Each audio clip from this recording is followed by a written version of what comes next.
1045번째 책 소개입니다. 책에서 일부 내용을 발췌하여 소개드립니다. 책 제목, 행동은 불안을 이긴다. 저작, 롭 다이얼.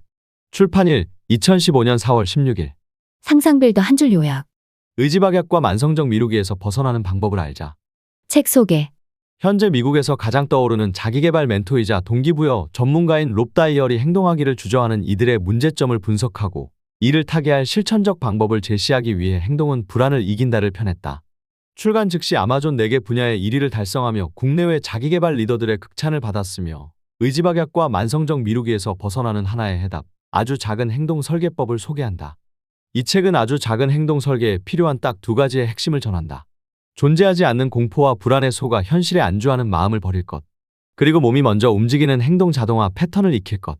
책에서 제시하는 방법들을 하나씩 완수하고 몸으로 익힐 때 비로소 의지박약과 만성적 미루기에서 벗어나 행동하는 인생으로 나아갈 수 있을 것이다. 말만으로는 인생을 바꿀 수 없다. 귀찮음을 이기고 침대 밖으로 한 발을 내딛는 순간 하루가 저절로 시작되듯 노트북의 전원 버튼을 켜는 순간 오늘의 할 일을 시작하듯 책의 첫 번째 페이지를 넘기는 순간 독서를 시작하듯 몸이 먼저 반응하는 1%의 행동 변화가 지금과는 다른 인생을 만들어낼 것이다. 저자가 몸소 증명해낸 행동 자동화 패턴을 통해 당신의 숨은 잠재력을 폭발시키고 원하는 목표를 이루는 순간을 맞이하길 바란다. 저자 소개. 지은이, 롭 다이얼. 리더십 컨설턴트. 미국에서 가장 떠오르는 자기계발 멘토이자 동기부여 강연가. 피자 배달부이자 최저 임금 노동자로 일을 시작한 저자는 19살의 나이에 영업에 뛰어들었다.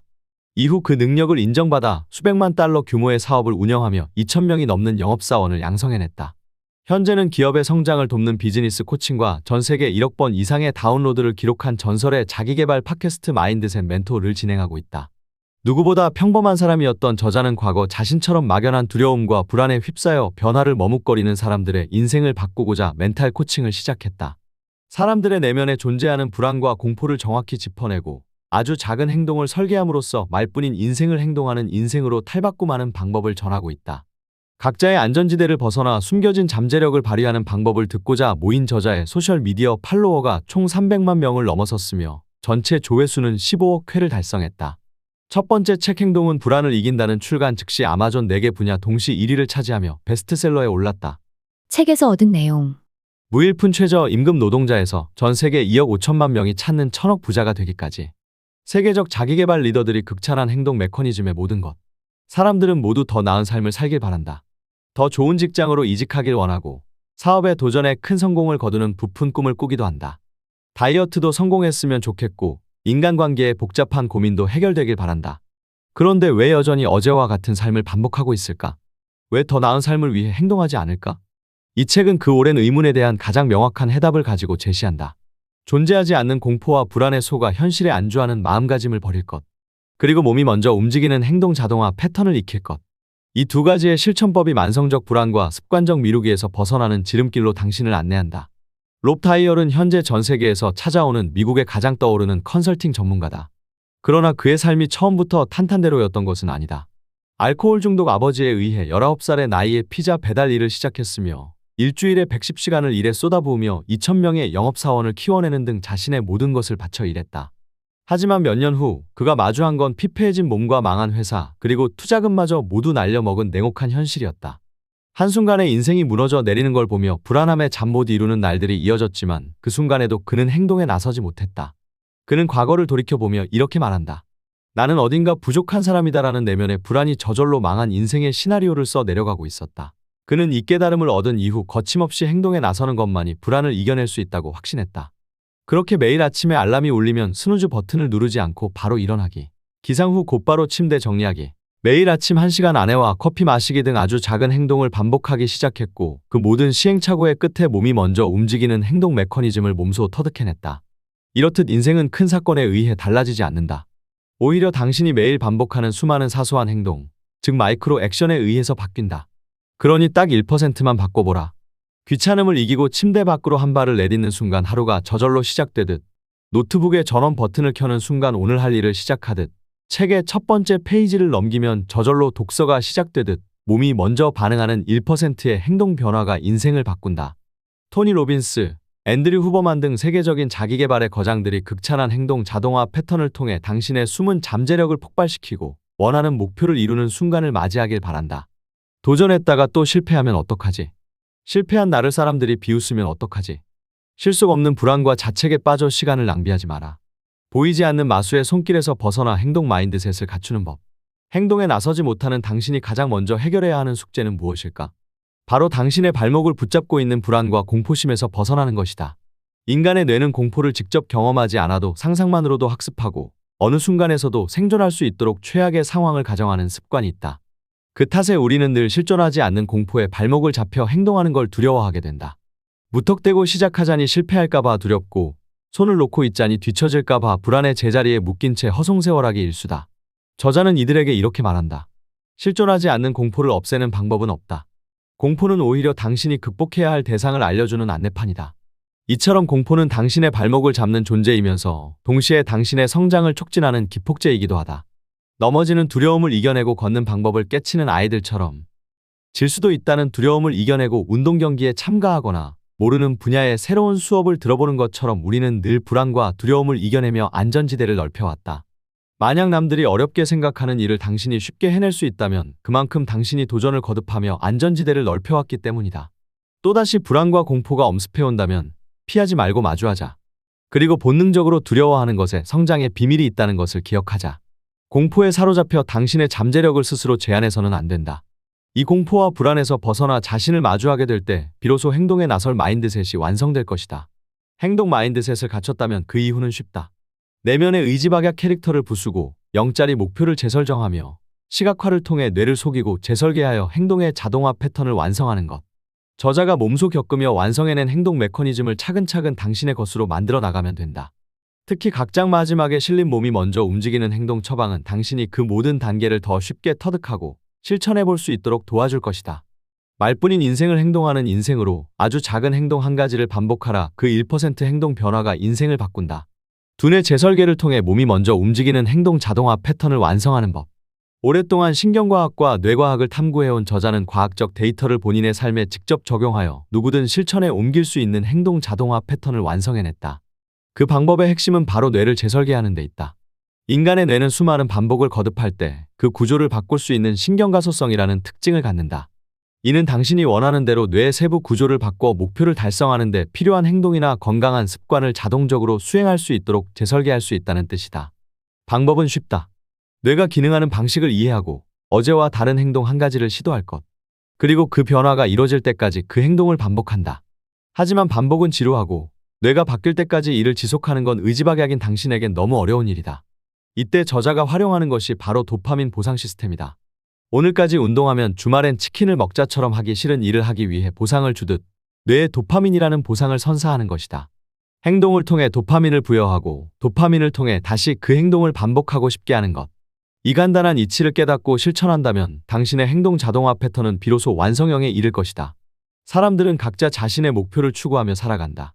모두가 목표를 이루고자 부단히 마음먹지만 그 노력이 무색하게도 성공과 행복을 거머쥐는 사람은 극소수에 불과하다. 이유는 간단하다. 그동안 당신이 살아온 방식에서 단 한 발짝도 벗어나지 못하기 때문이다. 변하고 싶은가? 그렇다면 지금껏 말뿐이었던 인생에서 벗어나 행동하는 인생으로 나아가자. 5분도 집중하기 힘들거나 당장 무엇부터 해야 하는지 몰라 헤매고 있거나 보이지 않는 실패의 공포에 떨고 있다면 이 책을 길잡이가 되어줄 것이다. 여전히 주저하고 있는 당신에게 저자의 한마디를 덧붙이고 싶다. 동기부여는 허상이다. 승패는 행동에 달려있다. 시도할 것인가 또 포기할 것인가. 선택은 당신의 몫이다. 인생이란 꽤 단순하다. 목표를 달성하거나 그렇지 않거나 둘 중에 하나다. 둘 사이에 가로놓인 차이는 당신이 원하는 바를 이루는데 필요한 행동을 실천했느냐 그렇지 않느냐의 문제로 압축될 수밖에 없다. 수많은 사람이 놓치고 있는 대목이 바로 그 부분이다. 이 책은 당신이 목표 달성에 필요한 행동을 하루도 빠짐없이 실천하는 데 도움이 되는 단계별 청사진을 제공한다. 당신은 그 행동을 통해 불안에서 벗어나 진정으로 원하는 삶을 창조해낼 수 있을 것이다. 공포는 미래에 다가올 위험을 피할 수 있도록 설계됐지만 동시에 미래의 고통에 대한 상상을 불러일으켜 우리의 행동을 방해하기도 한다. 하지만 내가 당신을 위해 한 가지 예언을 한다면 행동하지 않는 사람에게 미래의 고통은 불가피하다는 것이다. 세상의 모든 일에는 대가가 따른다. 당신이 행동하지 않은 대가도 반드시 당신 자신이 치르게 될 것이다. 그것이 본인의 잠재력을 충분히 발휘하지 않은 것이든 마음이 속삭이는 소리를 무시한 것이든 아이들에게 원한 만큼 기회를 주지 않은 것이든 죽기 직전 침대에 누워 인생을 허비했음을 깨닫는 것이든 그 모든 결과는 당신이 감당해야 한다. 자신에게 무슨 일이 벌어졌는지 깨닫는 순간에는 이미 때가 늦었을지도 모른다. 당신의 머릿속에서 하루 종일 들려오는 목소리가 나라는 사람이 이 모양이기 때문에 내 삶이 불행하다고 불평한다면 그건 당신이 부정적 악순환에 빠져 꼼짝달싹도 하지 못한다는 증거다. 당신이 인간관계에서 실패를 맛보고 있다면 그건 자신이 인간관계에 서투르다고 믿거나 아니면 세상에 쓸만한 사람이 없어서 차라리 인간관계를 망가뜨리는 길을 택했다고 스스로 믿은 것이다. 모든 사람에게는 각자 자신에게 들려주는 이야기가 있다. 물론 그 어떤 이야기도 사실과는 거리가 멀지만 우리는 그 이야기에 의지해서 하루하루를 살아간다. 왜 그럴까? 앞서 말한 정체성의 삼각형 때문이다. 정체성은 행동에 영향을 미치고 행동은 결과를 낳고 결과는 정체성에 피드백을 제공한다. 우리는 자기가 바로 그런 사람이라고 믿기에 그 정체성에 부합하는 방식으로 행동하고 행동은 정체성을 더욱 강화하는 결과를 낳는다. 이를 피할 수 있는 유일한 방법은 당신의 머릿속에서 들려오는 이야기가 무엇인지 파악해서 본인이 원하는 결과에 걸맞게 이야기의 내용을 바꾸는 것이다. 사업 성공을 꿈꾸는 사람은 많지만 막상 성공의 정확한 의미가 무엇인지 물었을 때 제대로 답하는 사람은 별로 없다. 성공이 뭔지도 모르는 사람이 과연 성공할 수 있을까? 애매한 목표를 설정하는 일이 문제인 이유는 그 목표가 사람에 따라 전혀 다른 것을 의미할 수도 있기 때문이다. 경제적 자유, 평온한 마음, 내면적 평화, 건강한 인간관계, 자기만족 같은 말의 진정한 의미는 도대체 무엇인가? 이 단어들은 내용이 전혀 구체적이지 않다. 당신에게는 경제적 자유를 안겨줄 만한 돈이 어떤 사람에게는 오히려 경제적 퇴보를 뜻하는 금액일 수도 있다. 우리는 성공의 의미를 늘 구체적으로 파악해야 한다. 지금부터라도 자신이 성공한 모습을 마음속에 그려보는 연습이 필요하다. 시간이 없다고 핑계를 대기보다는 차라리 목표에 관심이 없다고 속 시원히 말하는 편이 낫다. 다소 거친 표현일지도 모르지만 모든 사람이 새겨들어야 하는 말이다. 사람들은 중요한 일이라면 어떻게든 시간을 낸다. 운동할 시간이 없다는 말은 운동이 그만큼 중요하지 않다는 뜻이다. 사업을 쌓아 올릴 시간이 부족하다는 말은 사업이 그만큼 중요하지 않다는 의미일 수 있다. 배우자나 아이들과 함께할 시간을 내지 못하거나 원만한 대인관계를 구축할 시간이 부족하다면 그건 가족이나 대인관계가 당신에게 별로 중요하지 않기 때문일지도 모른다. 만약 당신에게 뭔가가 진정으로 중요하다면 그 일을 해낼 방법을 찾겠지만 중요하지 않다면 그 일을 하지 않을 핑계를 찾을 것이다. 당신이 게으른 사람이라고 생각하는가? 그렇지 않다. 당신은 게으른 삶의 방식을 선택했을 뿐이다. 당신은 일을 미루는 사람이라고 생각하는가? 아니다. 일을 미루는 사람이 되는 길을 택했을 뿐이다.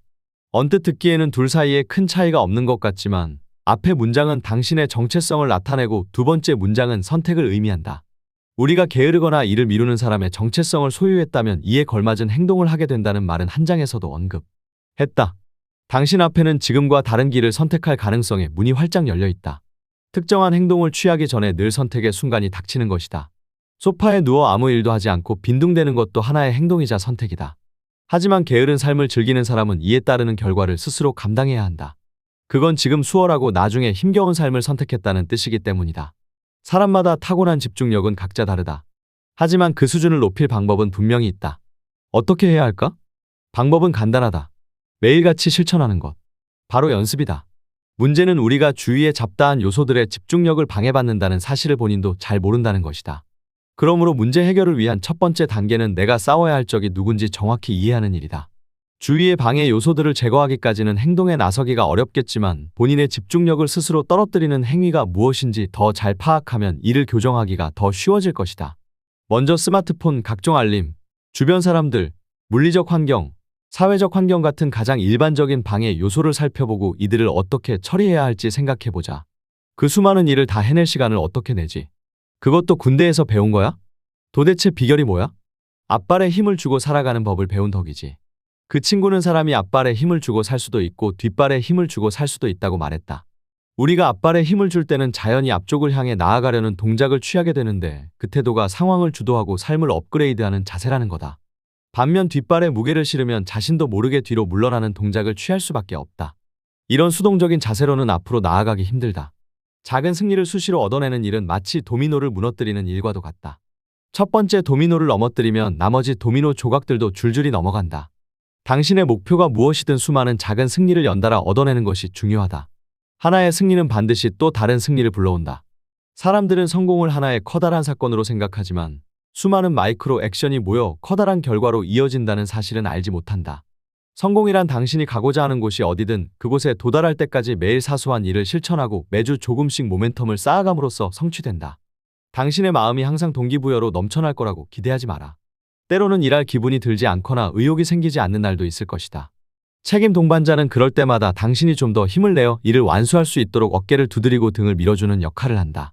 책임 동반자는 꼭 한 사람만 두어야 한다는 법도 없다. 목표를 달성하는 데 도움이 된다면 당신을 지원해줄 동반자는 많을수록 좋다. 꾸준함을 기르기 위한 가장 단순한 방법의 하나는 의식을 개발하는 것이다. 의식이란 일정한 단계별 프로세스로 이루어진 의미 있는 관행 또는 루틴을 뜻한다. 이 의도적이고 계획적인 의식을 전략적 반복적으로 잘 활용하면 목표에 한 걸음 더 가까워질 수 있다. 어떤 사람들은 행동을 제한하고 지루함을 안겨준다는 이유로 의식을 실행하는데 저항감을 느낀다. 누구나 새로운 것을 좋아하고 일상에 변화를 주고 싶어 한다. 물론 그런 일이 필요할 때도 있다. 하지만 가장 성공적인 사람들이란 의식이 자유를 창조한다는 사실을 가장 잘 아는 사람들이다. 이 책에서 줄곧 강조한 대로 성공으로 향하는 최선의 비결은 처음에 열심히 노력해서 길을 매끄럽게 닦고 후반부의 여정을 수월하게 만드는 데 있다. 당신이 지금 실천한 의식은 미래에 더 많은 자유를 만들어낼 것이다. 사람들은 자신의 미래를 결정하지 않는다. 다만 그들은 습관을 결정하고 습관이 그들의 미래를 결정할 뿐이다. 일상에서 뇌가 당신에게 유리한 습관을 만들어내게 할 수 있다면 당신은 새로운 초능력을 얻게 될 것이다. 뇌는 무의식적으로 습관을 처리한다. 문제는 뇌에 각인된 모든 습관이나 패턴이 단순히 자동차를 운전해서 집으로 돌아오는 일처럼 무해하지는 않다는 것이다. 다시 말해 모든 습관이 긍정적이기만 한 것은 아니다. 당신이 자연스럽게 반복하는 수많은 일 중에 얼마나 많은 습관이 장기적 목표를 달성하는 데 지장을 주는가? 자신도 모르게 본인의 발전을 가로막는 습관은 얼마나 많은가? 뇌에 엉킨 타래를 풀어내 당신이 지금 어떤 생각을 하고 있으며 그 생각들은 어디서 왔는지 이해한다면 당신이 교정해야 할 수많은 부정적 패턴이 모습을 드러낼 것이다. 하지만 걱정하지 말라. 좋고 나쁜 운명이 우리에게 미리 주어져 있는 것은 아니다. 뇌는 충분히 통제할 수 있다. 뇌의 신경가소성은 생각의 내용을 바꾸는데 도움을 주기도 한다. 긍정적 사고의 힘이라는 말 뒤에는 충분한 과학적 근거가 존재한다. 긍정적인 생각을 하는 사람의 뇌에서는 자아 인지 능력이나 보상 시스템과 연관된 뇌 부위가 활성화된다. 또 긍정적인 사고와 낙관적 태도는 스트레스를 줄이고 코티솔의 수준을 낮춰준다. 심지어 긍정적 마음가짐이 심혈관계의 건강을 개선하고 다른 건강상의 위험도 감소시킨다는 연구 결과도 있다. 문제는 긍정적인 마음가짐을 어떻게 습관으로 삼느냐는 것이다. 나 역시 과거 비관주의자의 삶을 살았던 사람으로서 부정적인 눈을 통해 세상을 바라보는데 익숙한 사람이 생각을 바꾸기가 얼마나 어려운지 잘 알고 있다. 하지만 머리에 처음으로 떠오르는 생각을 통제하기는 어려워도 두 번째 생각은 얼마든지 통제할 수 있다. 마음속에서 부정적인 생각이 갑자기 솟아나더라도 뒤이어 긍정적인 생각을 떠올림으로써 이 패턴을 깨뜨리는 습관을 들인다면 새로운 신경의 경로를 강화할 수 있다는 뜻이다. 당신이 비참하거나 우울한 마음이 들었을 때 누군가 던진 한마디의 농담으로 인해 기분이 나아지고 하루가 즐거워졌던 순간을 떠올려보자. 웃음은 사람에게 더 많은 에너지를 선사하고 세상의 모든 일이 그렇게 나쁜 것만은 아니라는 느낌을 안겨준다. 웃음이 제공하는 의학적 혜택에 관해서도 많은 연구가 이루어지고 있다. 사람이 웃음을 터뜨릴 때는 일종의 성취감과 같은 통쾌한 감정을 느낀다고 한다. 다음번에 당신이 하루를 보내다 갑자기 스트레스를 받거나 좌절감이 느껴지는 상황이 닥치면 5분 정도 시간을 내어 가장 좋아하는 코미디언이 출연하는 동영상을 시청해보라. 웃음은 도파민 보상 시스템을 만들어내어 아드레날린의 수준을 낮춰주고 목표를 향해 계속 나아갈 힘을 선사할 것이다. 만약 누군가 자기계발을 꿈꾸고 있다면 반드시 자아를 개선하는 작업부터 시작하라는 것이다. 하지만 대부분의 사람들이 이 사실을 알지 못한다. 이 작업이 우선되어야 하는 이유를 쉽게 설명하자면 이렇다. 당신이 길을 걷다가 어느 버려진 집으로 들어가고 있다고 상상해보자. 집은 너무 낡아서 곧 쓰러질 것만 같고 위층으로 올라가니 지난 몇십 년간 아무도 발을 들여놓지 않은 것처럼 먼지가 자욱하게 낀 다락방이 보인다. 방 한 구석에는 먼지와 얼룩이 가득한 거울도 하나 놓여있다. 거울이 어찌나 더러운지 당신의 모습은 알아보기조차 어려울 정도다. 거울을 닦으려 손을 쓸어내리는 순간 먼지가 뿌옇게 일어 얼굴을 덮친다. 거울로 당신의 얼굴을 보기 위해서는 그 엄청난 양의 먼지를 제거해야 한다. 자아를 개선하고자 하는 사람에게는 먼저 먼지를 없애는 노력이 필요하다. 우리는 그 작업을 자기계발이라고 부른다. 표면 아래에 놓인 우리의 본 모습은 모두 깨끗한 거울이다. 그것이 진정한 자아다. 하지만 우리는 어떤 사람이 되어야 하고 어떤 식으로 행동해야 한다는 사회 강요에 따라 저마다 갖가지 습관, 프로그램, 시스템 등을 개발해서 그 위에 덕지덕지 쌓는다. 그 모두가 우리의 진정한 잠재력을 가로막는 요인들이다. 지금 우리는 그 먼지를 제거하기 위해 애쓰는 중이다. 모든 사람은 먼지로 덮여 있다. 단지 그 사실을 모를 뿐이다. 지금까지 상상빌더였습니다. 감사합니다.